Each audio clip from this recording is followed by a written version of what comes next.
Quando uma criança vai crescendo na sua família de origem, mesmo nas famílias onde não existem conflitos graves, ela precisa usar mecanismos de defesa psicológica para lidar com as frustrações inevitáveis.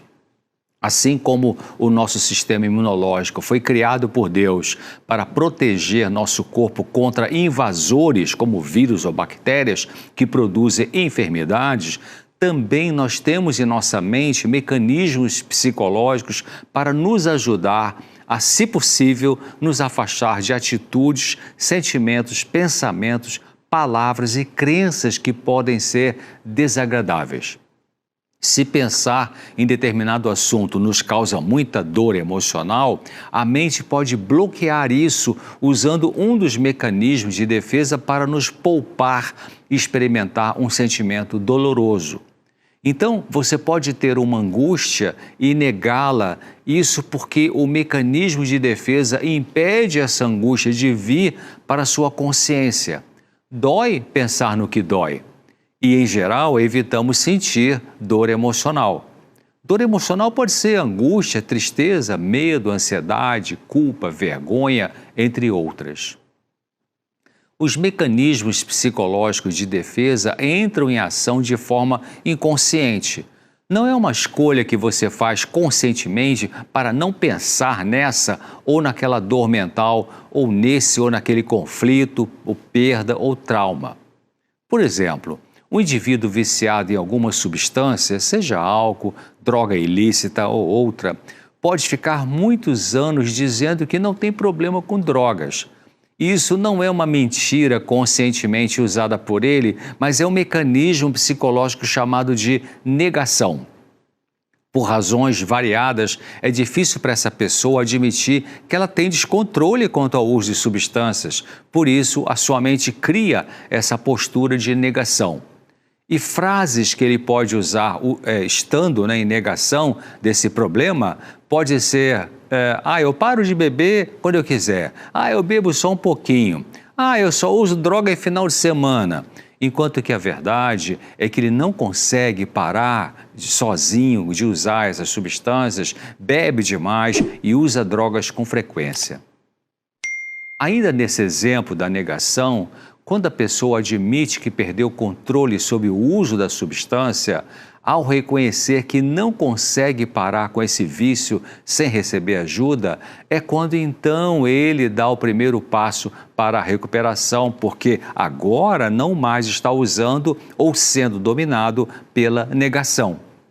Dessa forma, a verdade aparece na mente dessa pessoa e é quando ela pode procurar ajuda adequada.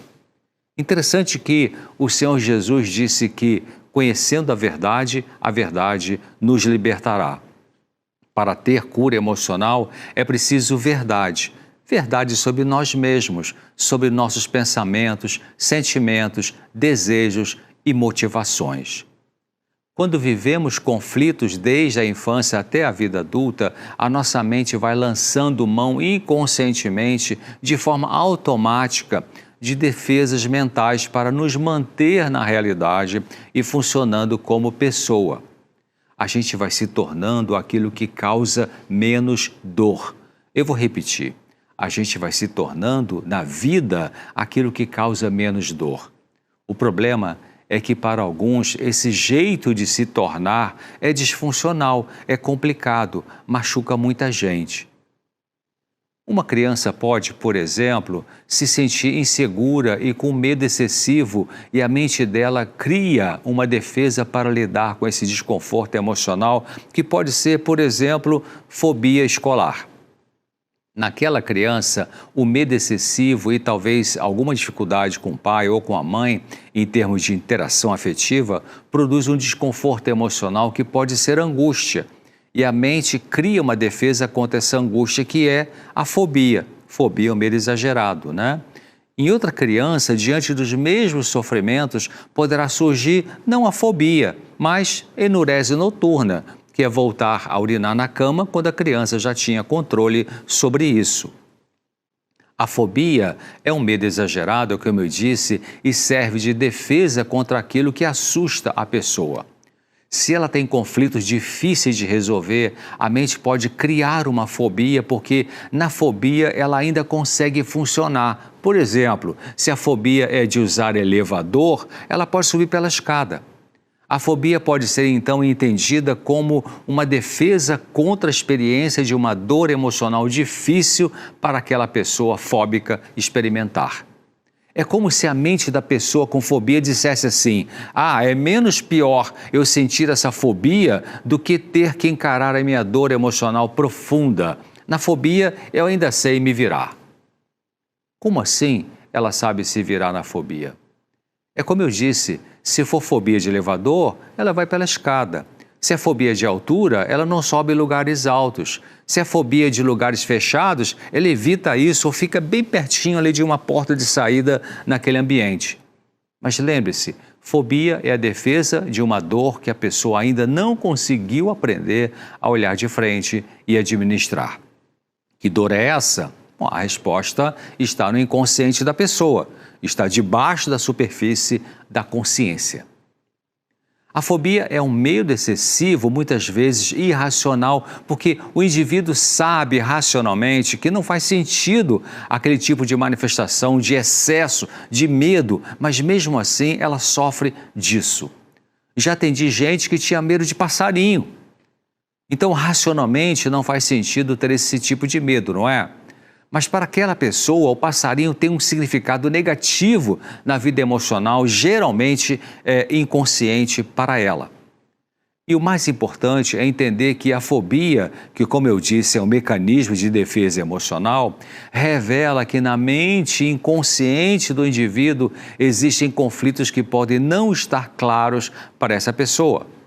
Realmente, a pessoa, independente do seu nível cultural, pode dizer assim: ah, eu não sei por que eu sinto esse tipo de medo exagerado. A cura disso requer a tomada de consciência dos conflitos que estão embaixo da superfície e da consciência, e isso pode ser doloroso, porque dói, como eu disse, pensar naquilo que dói. Por isso, evitamos pensar no que causa a dor emocional e usamos inconscientemente um mecanismo de fuga da experimentação dessa dor. Fazemos isso até estarmos prontos para encarar a verdade que estava inconsciente. Quando essa verdade que explica nosso sofrimento mental chega à nossa consciência, então ela produzirá a chance de amadurecimento e resolução dos sintomas. Por isso que conhecer a si mesmo é grande conhecimento. Por isso, Jesus disse: e conhecereis a verdade, e a verdade os libertará. Então, uma pergunta que surge é: que verdade sobre mim mesmo preciso conhecer para me tornar livre desse sofrimento mental? Para descobrir isso, você precisa pensar, orar, refletir, tentar fazer as conexões entre os sofrimentos do passado e os sintomas de hoje. Precisa montar o quebra-cabeça da sua vida. Pense no que houve em sua infância e adolescência e que foi ruim para você. Tente lembrar qual sentimento sentiu naquela ocasião. O que perturbava na sua mente? Era medo, tristeza, culpa, vergonha? O que você fazia com esses sentimentos quando era criança? Você falava para alguém desabafando? Você engolia tudo? Como é que seu pai, a sua mãe ou quem criou você lidava com esses sentimentos seus? Davam apoio? Recriminavam? Ou não faziam nada porque você não falava como se sentia? Pense sobre isso. Peça a Deus para entender o que Ele sabe que você precisa entender sobre seus sofrimentos do passado para ser libertos dos sofrimentos do presente. Voltando à questão dos mecanismos de defesa que nossa mente usa, mecanismos psicológicos, no momento da vida podemos precisar usar determinado mecanismo de defesa, mas com o passar do tempo e decisão de buscar a resolução dos sofrimentos emocionais básicos que estão sob a superfície do que pensamos conscientemente, então é possível abandonar o mecanismo que antes nos servia, mas que agora nos atrapalha.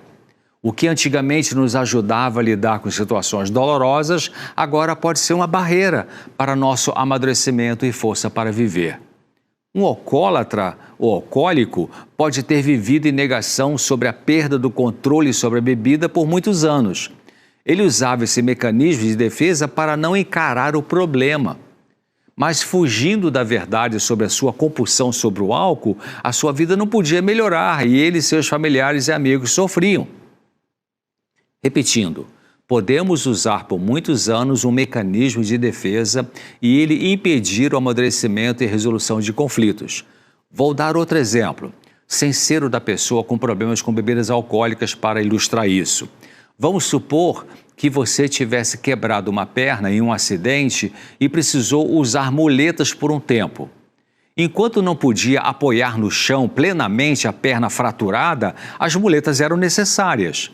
Mas se quando o médico liberou o uso das muletas porque a perna já estava sarada e você decidisse continuar usando as muletas, elas seriam um problema para andar em vez de um auxílio. Então, o que era necessário antes, agora não é mais. Uma vantagem para se transformaria numa desvantagem. Assim acontece com defesas psicológicas que usamos e com defeitos de caráter.